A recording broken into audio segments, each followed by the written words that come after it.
So hello, and welcome back to Unapologetically Black Unicorns. And this week I have another special guest, someone who I was blown away by, literally mic drop, mind blown, all that kind of stuff when I first heard her speak. And that is Dr. Felecia Pullen, who I am going to let Dr. Pullen introduce herself. Thank you, Karis. First of all, I have to say, I love the name of your show. I am certainly unapologetically Black. I didn't know I was a unicorn until we met. And I would love to see more of us at these tables so that we can just say unapologetically Black, right, without the unicorn. So yeah, I am Dr. Felecia Pullen, born and raised in Harlem. That's where my heart is. That's where my work is. I have a PhD in social work policy development, and my work is centered on my Black people. I wanted to understand who we are, how we got to where we are in terms of recovery and use, and how Harlem came into play in all of that. And so I had a lot of fun in my research project. But I'm also a mom of 2 children. And, you know, it's when I say that, it often brings a little bit of pride and sadness to that, because I know that my children were also impacted by my use, as I am also a woman in recovery. So my intersectionality just crosses through, you know, many different facets. And, you know, I'm just happy to be here and share this platform with you to talk about it a little bit. Awesome. Thank you for that introduction. And yeah, you know, I'm not quite sure about the unicorn bit. I mean, where that came from, so you know, right, is that of course people said, oh, well, first they said, you know, you're so different. You're not like other people. And somebody had to say, you know, they're calling you their magical Negro, right? And I'm like, what? Their magical what? And they said, yeah, you know, you're their magical Negro. And I'm like, I don't want to be anybody's magical Negro. She goes, well, you're far more like a unicorn, just on your own. Just, you know, you're just kind of like this very unique person. But I'm finding that there are more and more of these, what I would call unique people. So are we unicorns, or are unicorns not as rare as we think? Which one is it? I'm not quite sure.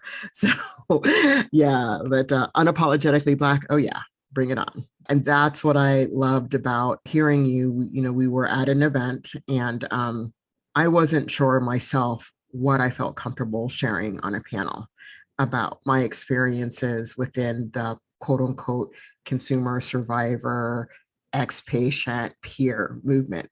That's, you know, kind of all of these terms. I've always found it a difficult place to navigate as a Black person, because I don't see many people like me. Even when we talk about the dearth of folks, especially in leadership or involvement, it doesn't seem to change. There seems to be an acknowledgement, oh yeah, that's so, but it doesn't seem to change. And I thought this was an opportunity maybe to talk about that, to talk about how that could change. But then all of a sudden I got a little nervous about getting up in front of a bunch of people and basically talking about it. But who talks before me but you? And you just opened that gate. You were like, swing, the gate was wide open. And I was like, okay, she just gave me permission. She doesn't know she gave me permission. She doesn't even know me, but she gave me permission. So you were talking about your research study, I believe. The essence of it, though, was about, I don't want to say disparities, but you can use your words to describe that. Yeah, I want to just take a half a step back and say thank you. You and I didn't have that discussion about, you know, me preceding you, because I was blown away by you and the fact that I was able to, you know, put some footprints in the sand before you. Thank you for sharing that with me. You're badass. Can I say that on your? Yes, you can. Yes, you can. Okay. Yes, you can say anything. I don't be unapologetic. Go ahead, go for it. You're a badass, and so there is a lot of mutual love and respect here on this platform, and I wanted you to know that too. But just to circle back, so you know, when I was doing my research, I wanted to hear from my people. And so the part that I didn't share was that I'm also the founder and CEO of this beautiful gem in Harlem called the Pillars. And so the Pillars is a non-medical model for recovery. So we know that there are multiple pathways for substance use recovery. And what we do are holistic practices. It's yoga and meditation and acupuncture and Reiki.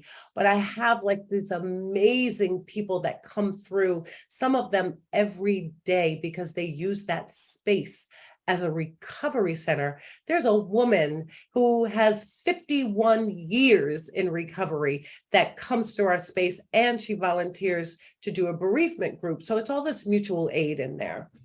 And I was like, well, you know, I'm not going to have difficulty finding individuals who would be willing to share about being Black and being in recovery. But I was more questioning how they would be able to share with me the impact of 30 years of racialized drug enforcement policies on their ability to attain certain things while in recovery. And so that's kind of how this project began. And I call it a project because it did not end with my dissertation. I am not done. This is my life's work, and it has grown since. But one thing that became really crystal clear in this process was that we need to really start using different language when we talk about determinants of health. So, you know, we often say, oh, the social determinants of health. And for me, it feels very victimizing in terms of the language, because let's start looking at the political determinants of health. Let's understand how policies are impacting people, and at disparate numbers, right? They're impacting Blacks differently than they're impacting whites. And that was the piece that I really hoped that everybody walked away with, as I began to look at these racial disparities, and especially in overdose deaths, especially in the communities that were most in poverty. So there was this intersection of race and poverty and geography and policy on the recovery and what we see as disparate death rates among Blacks and Latinos. Wow. Okay. Snaps, claps, 2 thumbs up. If I had 3 thumbs, I put the 3rd thumb up. But I mean, that's exactly the conversation that I think, you know, as a Maine as a whole, we need to have more of.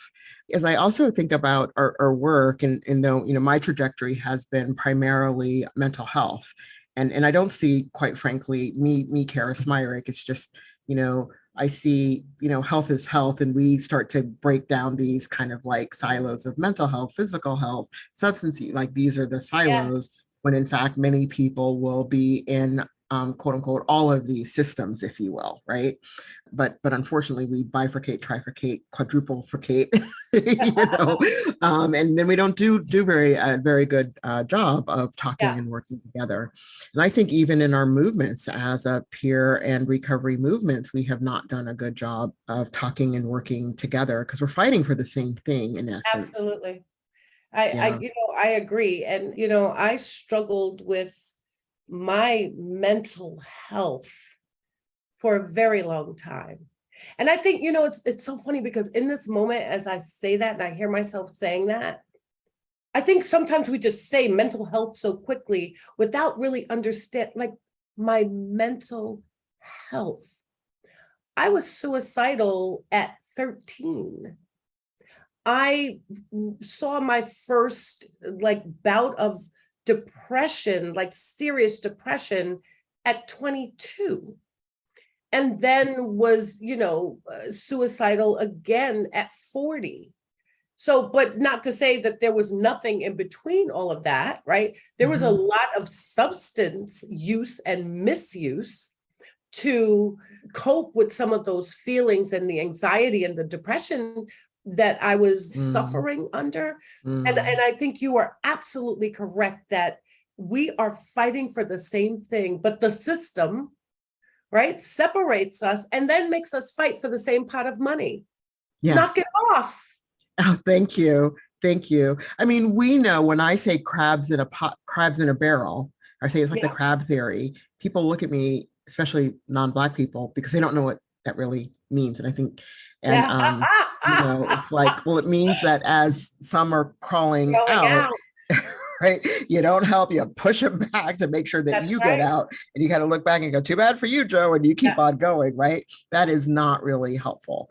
at And a lot all. of times, I'll see people quoting, our great leaders, Martin Luther King or Malcolm X or Audre Lorde or Harriet Tubman, Frederick, I could go on and on.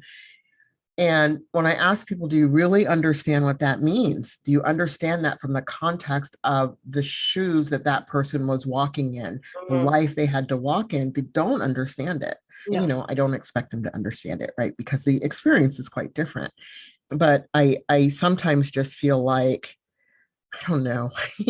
I mean, I do my podcast. I love my podcast. I love having these conversations with folks. And then sometimes I'm like, it's too big. We're never going to fix it Mhm. all. Yeah. Yeah. Do Yeah. you ever kind of get Yep. wondering how it's, Yep. yeah, Yes, yes, yes, yes, and yes.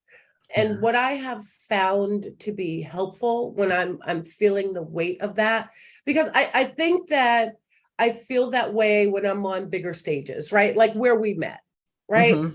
At that federal level. But then when I go back to my little gem in Harlem, Yeah. and so, Karis, I'm going to share with you how this one moment, and I have chills as I'm talking about this. It lets me know that yes, we can do this, even one person at a time. Mm-hmm. So I put my boots to the ground, and that's like I love when I have my boots to the ground. And so I went out to a park in Harlem that I did not realize when I went into that park that it had become an open site for crack consumption. And that, and I tell this out loud, that was my drug of choice. So my boots are now on the ground. I am out in this park, and surrounding me are maybe 20, 30, maybe 40 people openly consuming crack. One side of my brain is going, oh man, I know what that must feel like, to feel like you just have to do this, and you are out here in this park in the open, right across the street from children doing this. And then the other side of my brain is, oh, I know what that feels like, Oh, yeah. and so I'm standing in the middle, but I'm talking to them. I'm like, hey, when I'm out here, look out for me. I'm here. I have Narcan kits. Do you know that fentanyl is in the drug supply? It's in the cocaine. It's in the crack. It's in the marijuana. Like I'm out there. I'm educating. I'm handing out kits. And the next day, I went into my office, and one of the men from that park was in my office before I was. Wow. He said, hey, I met you in the park. And he stayed with me in that office. He came and went for 3 days straight. And this was right before Labor Day weekend. He said, this is the longest that I've been in Harlem, and I haven't gotten high. When I went to the bathroom, this was the first time that I looked at my face in a mirror and saw what I looked like. Mm. And that's when I knew, okay, I can do this. Yes, it feels daunting when I'm on federal Mm. stages. Yes, it feels daunting when I'm talking to the state system. But when I'm on the ground and a man walks into my office, I'm like, okay, all right, I'm making a difference. Yeah. Yeah. So that individual uh, Yes. touch that lets me know that I'm making a difference. Yeah, that's exactly what I try to hold on to as well. And, even with this podcast, it's kind of like it goes out there and you never know what happens to it. Yeah, I do ask people comment, share, subscribe, all that fun stuff. yeah. But at the end of the day, it's like, did it make a difference? Did anybody hear? Did somebody think something Mm, differently from what they heard? And yeah, I'll get a random email. It wasn't really random. No, it was random. I didn't expect it. And the person who is a I'll just say a high level person, I'll just put it that way, said, I listened to that podcast, and I didn't think of it this way. mm. And I have to impact policy. I have to think about how we're going to take this kind of policy and implement it in our particular location.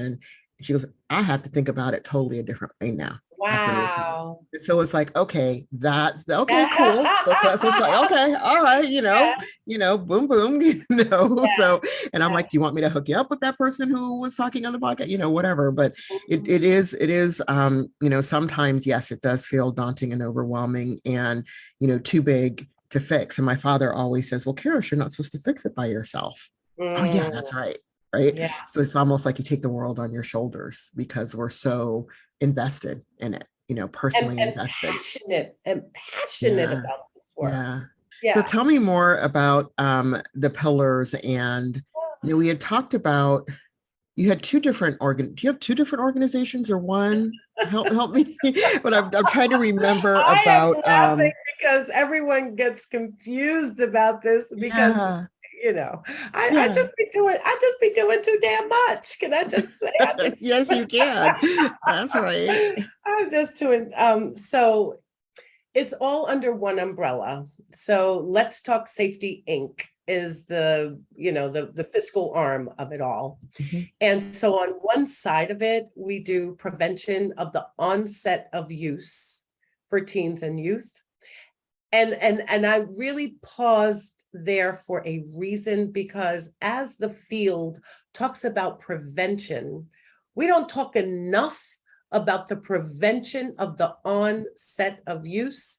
And so what did Frederick Douglass say? Build a child and you don't have to heal broken men. And I know that I butchered that, so somebody will probably drop in the comments what it really is. But that's true.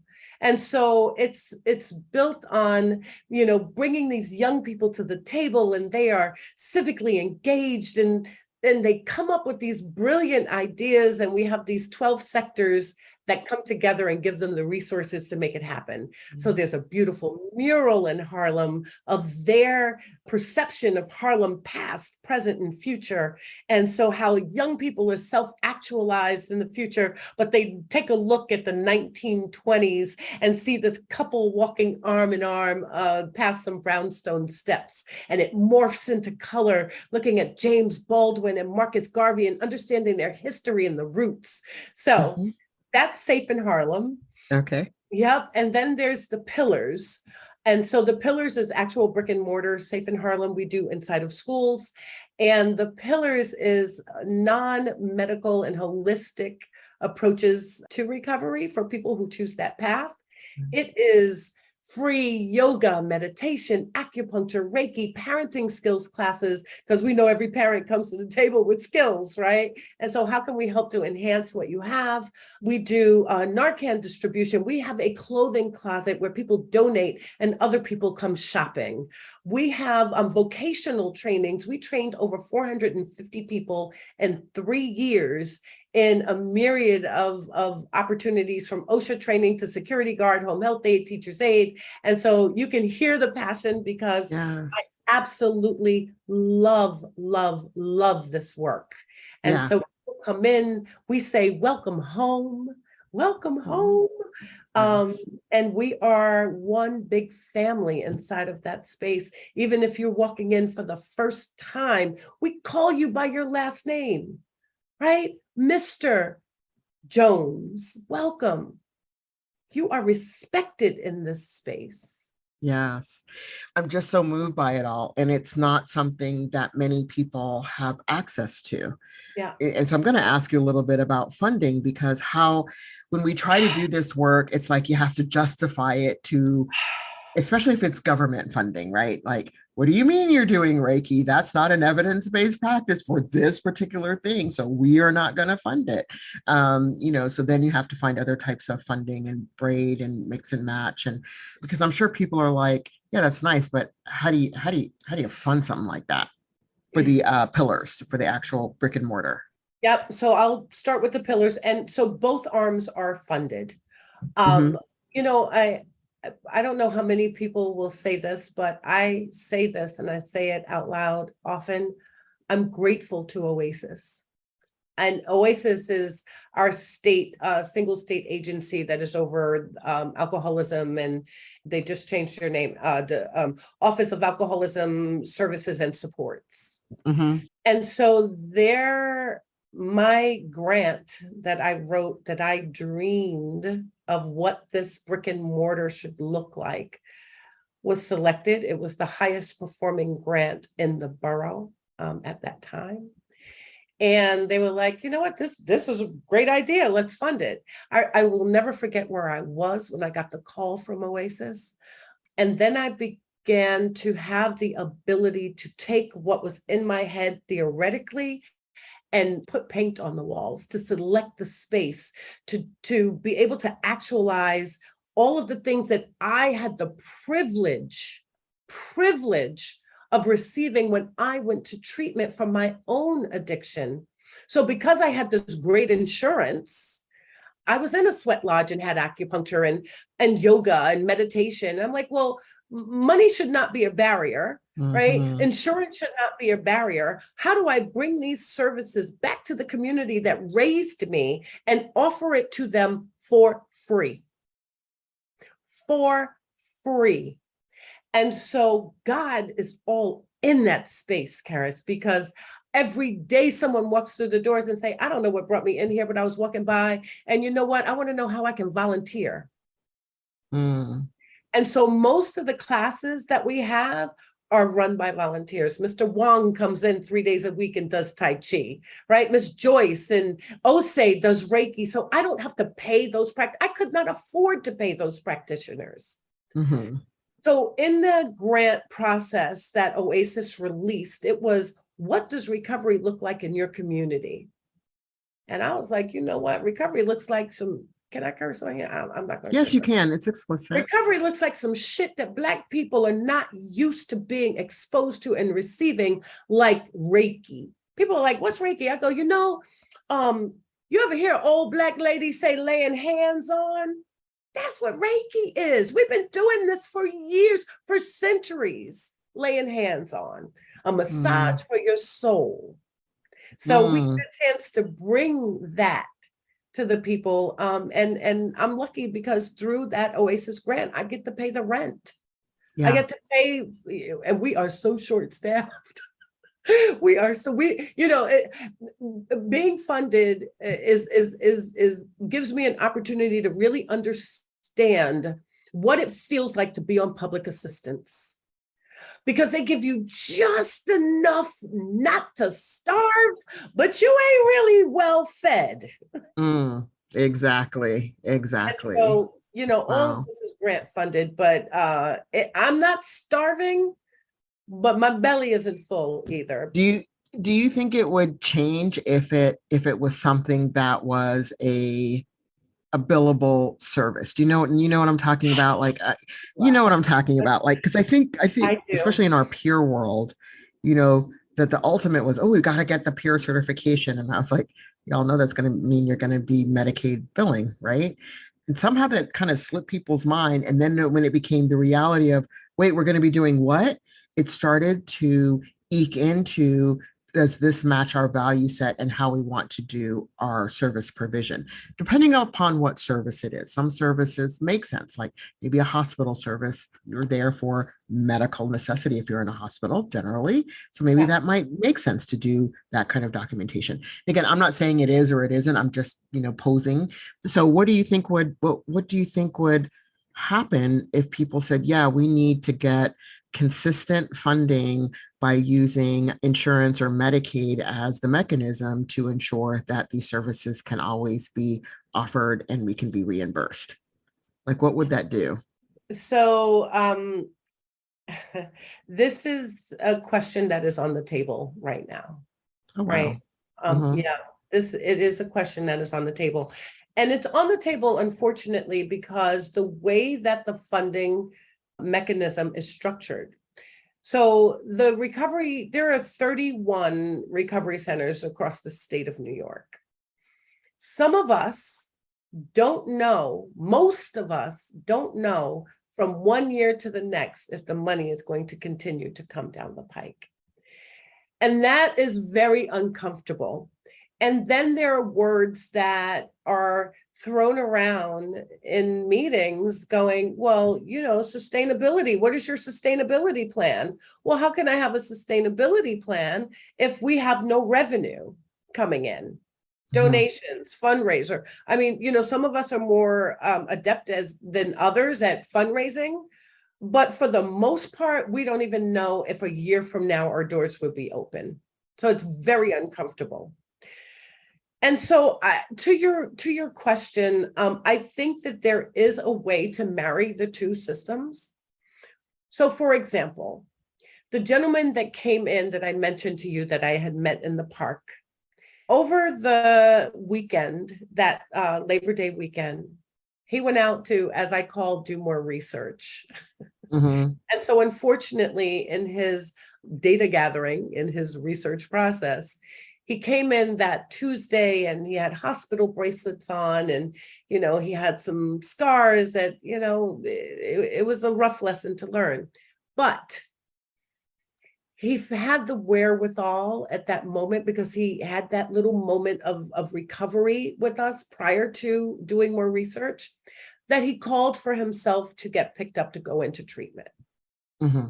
So if in the system that we have, this recovery community and outreach system that we had the ability to work with him where he was and bill, because he paid when he went to the treatment program and the outpatient program, but we had already built a trust with him, right? So Right. maybe in an instance like that, where we can kind of keep someone close that we've built a relationship with and bill his Medicaid for that, that's a path without really upending the process for all the people that have been coming in for 5 years that want to get their free Reiki. So I Right. think there's a way to marry the two. And so I guess I'm hearing how do we create systems that work much better to meet people where they are with all of the things that they're already connected to? Because he Yes. said, I'm connected. I'm connected. Yes. Like, who would, whether you have, let's say it's not mental health and substance use, who's going to make you leave your community? That's right. To get care. Who's going to do that? Yeah. Right. And I think that's, again, a very old fashioned kind of way of thinking about things versus how do we marry the two and make sure that everybody gets paid to do the work that they're doing to support people. So what I had the benefit of doing was talking to people in recovery, and most of them are using abstinence as their pathway.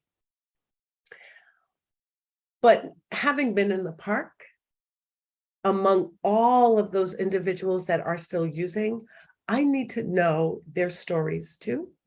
And to bring those stories forth, I want to know, who were you? Who loves you? Who were you as a child? Who were you before you met your drug of choice? When did you meet your drug? Where are you now? Where do you want to be? Not even 5 years from now, but tomorrow, a week from now, a month from now. And so I am going out with, I bought this GoPro, and if anybody listening to this who knows me, probably chuckling, because I am the least technologically astute person that you could ever want to meet. But I have this thing that I think that I can use as a tool to gather these narratives. Mm-hmm. Because their voices are missing at the tables that you and I have the privilege of sitting. Right. And so how do we bring them forth? They are humans of New York too. Right. And I want to hear from them. I want to know, what am I not doing? Like, to your point, and working with this man from a point of like, I want to help him. Like, tell me what we need to do. And we need to hear that from them. We are cut from the same cloth. So when Google Glass was the thing, I became a Google Glass explorer for the very same reason. Because as a person who'd been given a diagnosis of schizophrenia, people had this belief of what that looked like, what that is. And it was a belief based on, over the top, TV dramas or movie, right? Yeah. Not complete, not complete narratives of a person's life. It was a moment in time of the symptoms that became the narrative of the diagnoses. And it's not, it's just a moment in time of what those symptoms look like. Could be a long period of time, but it's just a moment in time at the end of the day, right? There's this whole person and the whole thing happening with the person beyond the symptom thing. So I thought, let me get Google Glass and see how I can sort of chronicle what my day is like, and with permission, of course, consent from people, what their days are like. And I did that until Google Glass kind of, well, we don't know where, anyway, we're not going to go there. So, but I think, I think this is it. I think, again, being able to bring the stories. And when I tell people I'm telling a story and it might have something to do with, my particular experience, I'll say, and now we're going to multiply that. Right? because I'm carrying the stories of so many with me. I'm able to tell my own because I know what happened, in the whatever, and I can also, tell other people's stories. But that's just so powerful because it's missing. It's And missing. I think to that point, when I was sharing the research when we were together in DC, it was really the narratives that brought home all the data that I presented before it, right? Mhm. The words of Nina and Frida and Douglas. I mean, hearing people say, you got to know what caused the wound to fix it. And we've been brutalized in this country for so long that we believe that it's normal, right? Mm. I can't bring that forth in the way that their own words could.